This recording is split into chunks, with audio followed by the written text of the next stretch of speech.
Hurmatli kuzatuvchilar, hammalarga assalomu alaykum. O'zi bu videoni ancha oldin olishim kerak edi, lekin atidan bu videoni olmay turdim. Sababi Samsung S25 Ultra ni narxini tushishini kutdim va nihoyat o'rtoqlar narxi yaxshigina sezilarli darajada tushdi. Ya'ni birinchi chiqqanda esingizda bo'lsa 1250 dollar edi. Hozir kunga kelib turib 25 Ultra ni 1030, 1050 dollar atrofida sotib olsangiz bo'ladi. Endi asosiy savolga to'xtalamiz. Faraz qiling, mana shu kunlarda siz smartfonlardan, ya'ni Samsung smartfonlardan flagman seriyasidan sotib olishingiz kerak. 24 Ultra sotib olgan yaxshimi yoki azroq pul qo'shib 25 Ultra sotib olgan yaxshimi? Va yana bitta narsa o'rtoqlar, mana shu kunlarda 24 Ultra ishlatib yurganlar 25 Ultraga telefonni alishtirishga arziydigan sabablar bormi, yo'qmi? Bugungi videoda mana shu narsa bo'yicha batafsil gaplashamiz. Bugungi videomizda mana shu smartfonlarda dizaynga to'xtalamiz.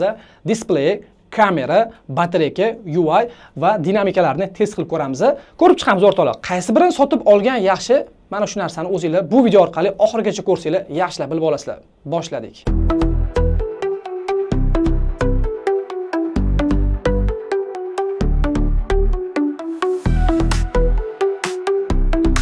Xo'sh, o'rtoqlar, smartfonlarning dizayniga to'xtaladigan bo'lsa, ikkala smartfonimizning ham orqa paneli shishadan, yon taraflari, ya'ni ramkasi titandan. Lekin eng asosiy o'zgarishlar bu joyda o'rtoqlar, bu kameradagi o'rtoqlar, kameraga ring qo'shilgan. Ya'ni 25 Ultraning kamerasiga dumaloq ring qo'shilgan, sal kattaroq ko'rinadi. Yon taraflardagi dumaloq shakllari ham eng asosiy o'zgarishlarga kiradi. Og'irligiga ham ozgina farqlari bor.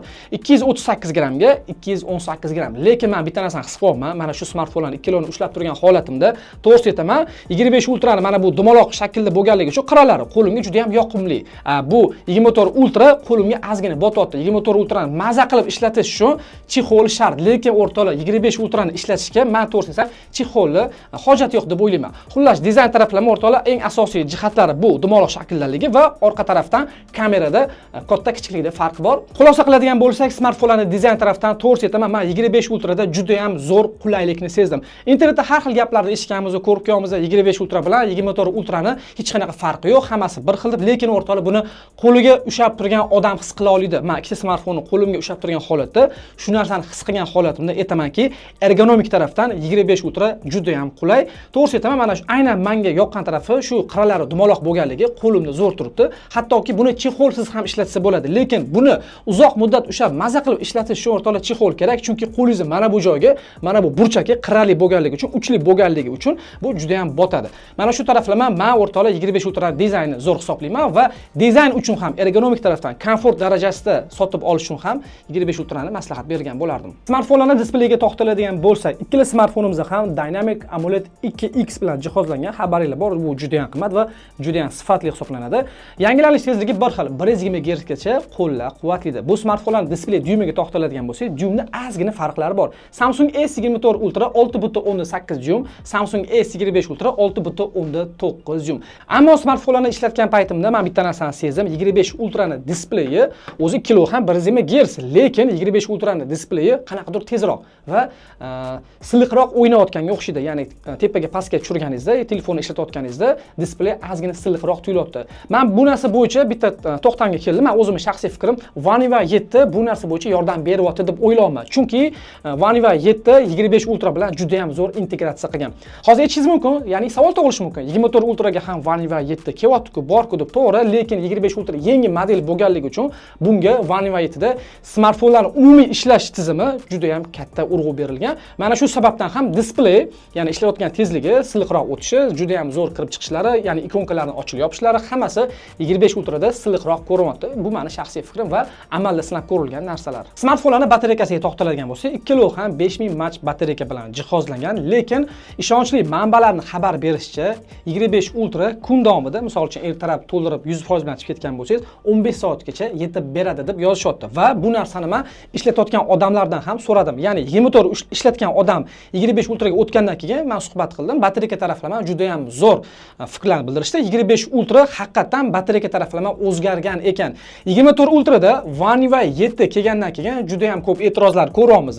Ya'ni 24 Ultraga One UI 7 o'rnatilgandan keyin odamlar aytishadiki, batareykada muammo uzatilyapti, batareyaga tashlab yuboryapti. Endi balkim Samsung kompaniyasi bu narsani ko'rib chiqib, yangilanishi keyingi versiyasida bu narsani hal qilishi mumkin. Ya'ni yaxshilangan versiyasini yuborib, balki 24 seriyasida ham One UI batareyalar yaxshi ushlab berishi mumkin. Lekin hozirgi kunga ikkaloni taqqoslab ko'radigan bo'lsak, misol uchun siz sotib olasiz smartfon, batareyka sizga juda ham muhim, 25 Ultra sizga batareyka bo'yicha ham juda ham zo'r tanlov bo'la oladi. Bu tasdiqlangan narsa. Bilaman o'rtoqlar, bu narsa meni obunachilarim uchun har doim qiziq bo'lib kelgan. Bu smartfonlarda hozir dinamik testlarni o'tkazamiz. Ya'ni kolonkalarni tekshirib ko'ramiz, qaysi biri sifatli chiqarar ekan. Bu ayniqsa smartfonda kontent iste'mol qiladiganlar uchun juda ham qiziq. Xo'sh, o'rtoqlar, ana endi dinamik testini o'tkazamiz. Ikkita smartfonga ham bir xil musiqa yozib qo'ydim. Hozir birma-bir qo'yib tekshiramiz. Keling o'rtoqlar, birinchi navbatda 24 Ultra dan boshlaymiz. Mana bu 24 Ultra play bosamiz.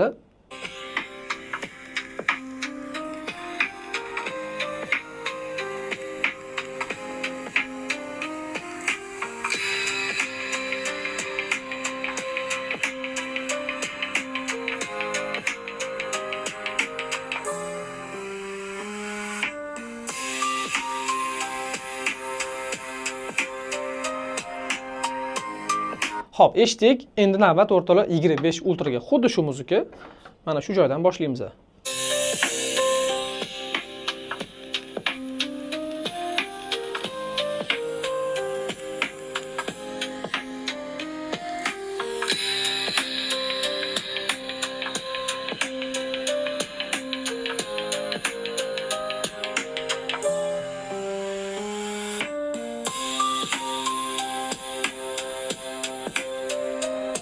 Xo'sh, o'rtoqlar, agar sizlar ham sezgan bo'lsanglar, 25 Ultra da bas mягкийroq, ya'ni yanada kuchliroq bas beryapti va yoqimli, yumshoq bas beryapti. Men shu narsani sezdim.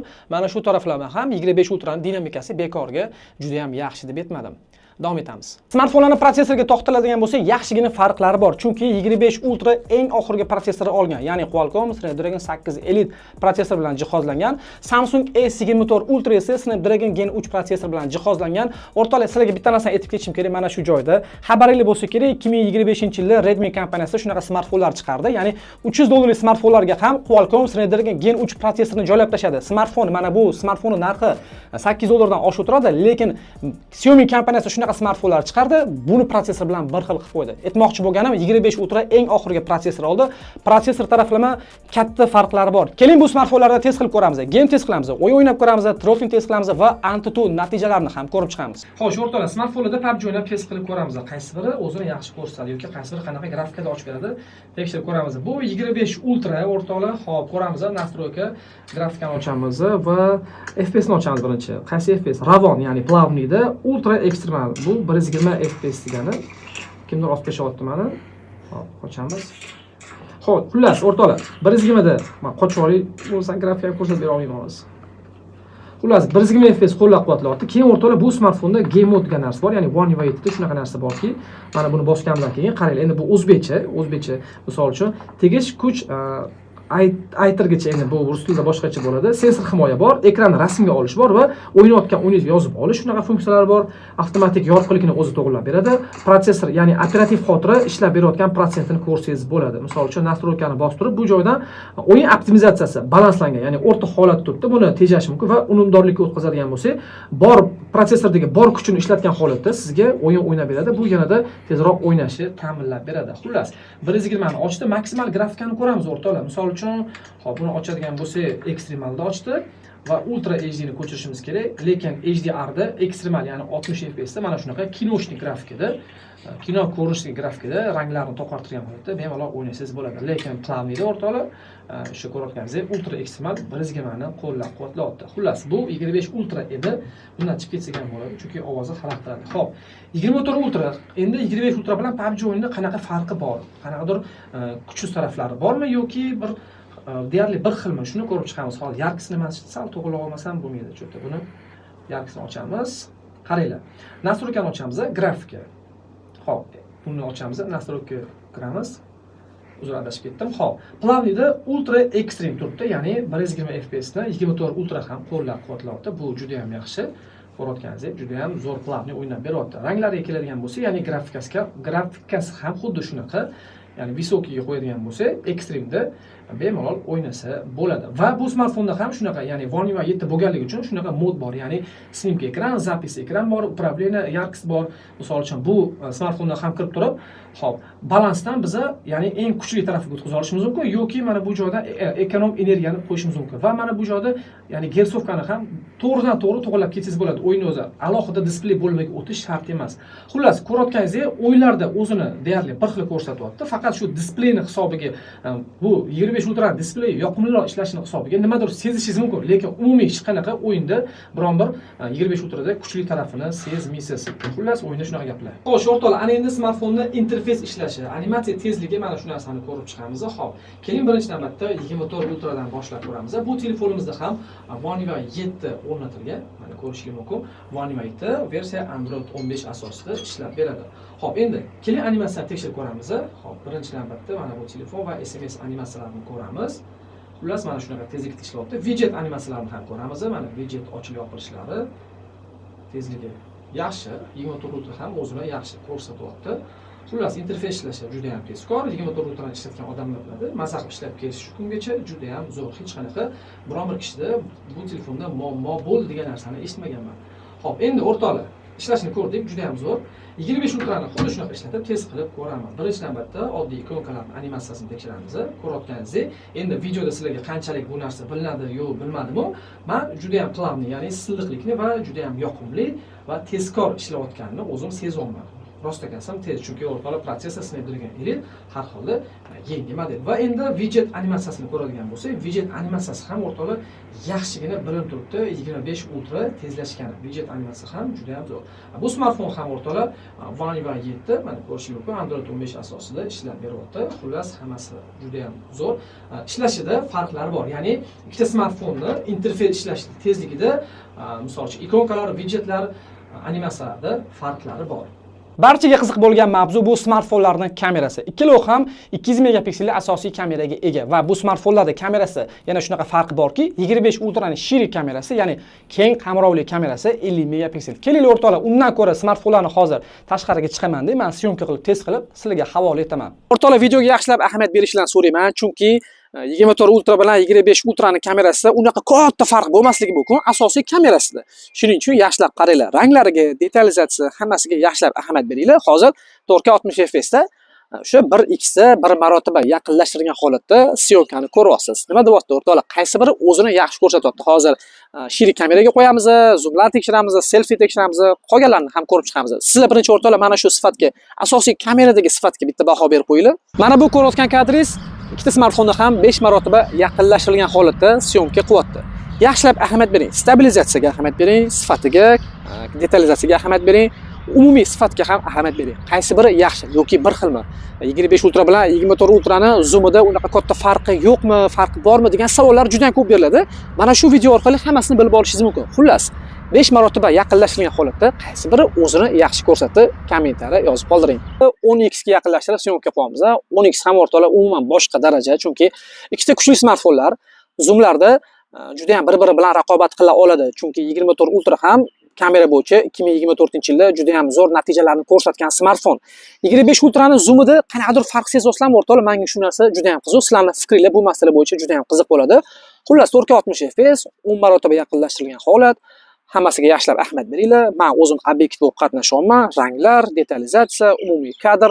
Nima deyapti o'rtoqlar? 10 marotaba yaqinlashtirilgan kadr sizlarga yoqdimi? Buni ham kommentariy yozib qoldiring. Menga bu narsa juda ham qiziq bo'ladi. Mana bu o'rtoqlar selfie kamera. 4K 60 fps ga qo'yilgan 24 ultra va 25 ultrani selfie kamerasini sifatini ko'ryapsizlar. Mana shunaqa sifatda syomka qilar ekan.